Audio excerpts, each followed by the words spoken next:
Hey guys, Roxbox90 here with more Dragon's Maze spoilers. I love that Wizards is feeding us these consistently, and I really like what's going on so far. So, the new ones, we got a whole bunch. Let's just go right into them.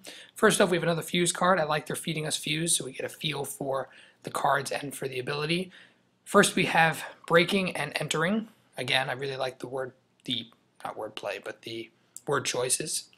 Breaking is a blue and a black for a sorcery. Target player puts the top 8 cards of his library into a graveyard. Wow, that is a very powerful mill spell. It's not Glimpse the Unthinkable, but come on, what is Glimpse the Unthinkable?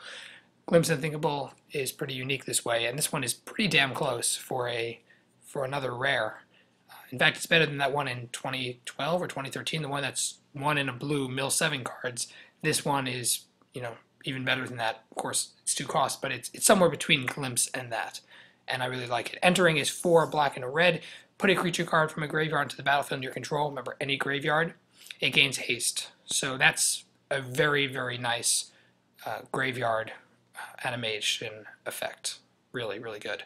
I like that it gives it haste. There aren't many that do, and often there's a penalty for that. So I like that they give you that, and you keep it, because it's not until end of turn, so it's really nice. This is probably my personal favorite of the dual cards we have so far. I really like it. Then we have Sire of Insanity. I'm not a huge fan of the art myself. It's like he has a nose where his horns meet, where his head meets. I don't know. I'm just not such a fan of the style and of that. But anyway, it's 4 black and a red, another 6 cost for a 6/4 demon. At the beginning of each end step, each player discards his or her hand. Wow. Wow. Okay, so I'm sure you can use in Hellbent, which is an old ability. If you have no cards in hands, your stuff does stuff. So I'm sure you can use it in some form of that. EDH, I'm sure this is going to be a nice stacks cards because it forces all the controlled players to drop their hands every single end step. So they can't even draw a bunch and then hold on to them until your turn. They vanish every turn. So I'm sure this will be a nice card to use in EDH. In terms of limited well, limited, of course, it'll be good anyway. It's just a big body, and it, again, prevents control from it really happening. Constructed, I don't quite see it making the cut, personally. Then we have Varolz, the Scarstripe. So this is the official one. The other one apparently was a fake. I will be putting that in that video, probably taking it down. This is the official Varolz, the Scarstriped. It's one... Oh, he does have the Hunchback of Notre Ooze, and he's still pretty cool art. He's 1 a black and a green for a 2/2 Troll Warrior. Each creature card has Scavenge in your graveyard, and its Scavenge cost is equal to its mana cost. So he embodies the Golgari. I really like that. Sacrifice another creature, regenerate him, and of course, because that creature has Scavenge, then there's a whole workability with that. Really solid. There isn't a whole lot of exiling effects in standard right now, so I'm sure that regenerate will actually could mean something if you want to really use him. And he's more flavorful, I think, than functional. Scavenge never really quite took off, but he's definitely a solid guild champion. Then we have Bloodscribner, 1 a black for a 2/1 zombie wizard. If you would draw a card while you have no cards, instead draw 2 cards and lose 1 life.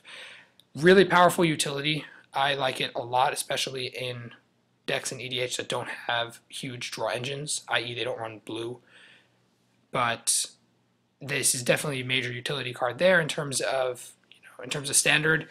You generally don't want your hand to be really empty, and for a card that you drop, he is decent for 2/1, and even if he sits around, if you quickly and aggro play stuff out and then need to draw cards, it's a Phyrexian Arena-like effect. So again, pretty solid.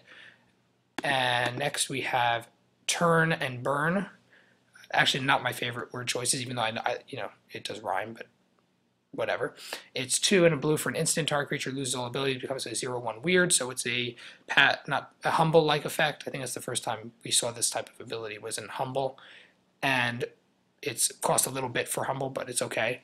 And Burn is shock for 2 Fuse. It's kind of expected. There's an older card that does a similar thing, and it has Fuse. So it's alright. I still think the other one we saw tonight is better.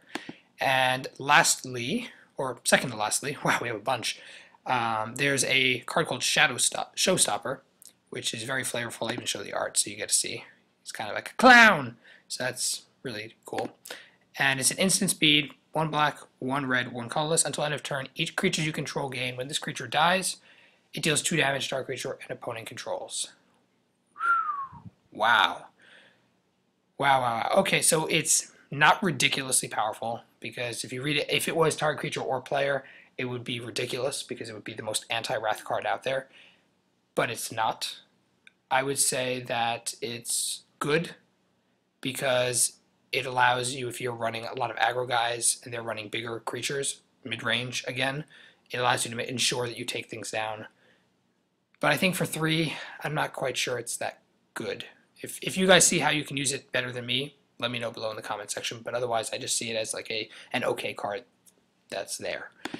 And lastly, we have Taw Ancient, which is fabulous art, stunning. 5, a red and a green for a 7/5, 5 for a 7/5. Whenever a player taps land for mana, that player adds 1 mana to his mana pool of any type the land produces. So it doubles all players' mana, and it's a 7/5 for 5. Wow. Well, well, that's pretty good. Yeah.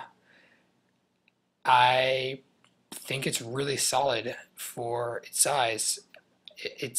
I don't quite know how it would fit in constructed, because giving your opponent a lot of mana, even if it helps you, I don't know if that's worth it. In limited, it's ridiculous, and in other formats, I guess in EDH, it's not good enough. I would just say it's not good enough. It helps your opponents because it's not just one color; it's any color. It helps your opponents, and it's just not there for me in EDH. I wouldn't see myself running it. But wow, limited bomb, and I'm sure in constructed it is somehow viable, except I'm not sure how. So if someone knows in constructed how they could see it being run, let me know. And 5 or 7/5, that's like, that takes the 3 for a 4/5 or 5/4 that's been already kind of pushed to another level. I think that's like another step up. Let me know what you guys think of these. A lot of spoilers. Post it down below in the comment section. Let me know what you think. And as always, stay tuned for future spoiler videos. Roxbox90 signing out. I'll see you guys next time.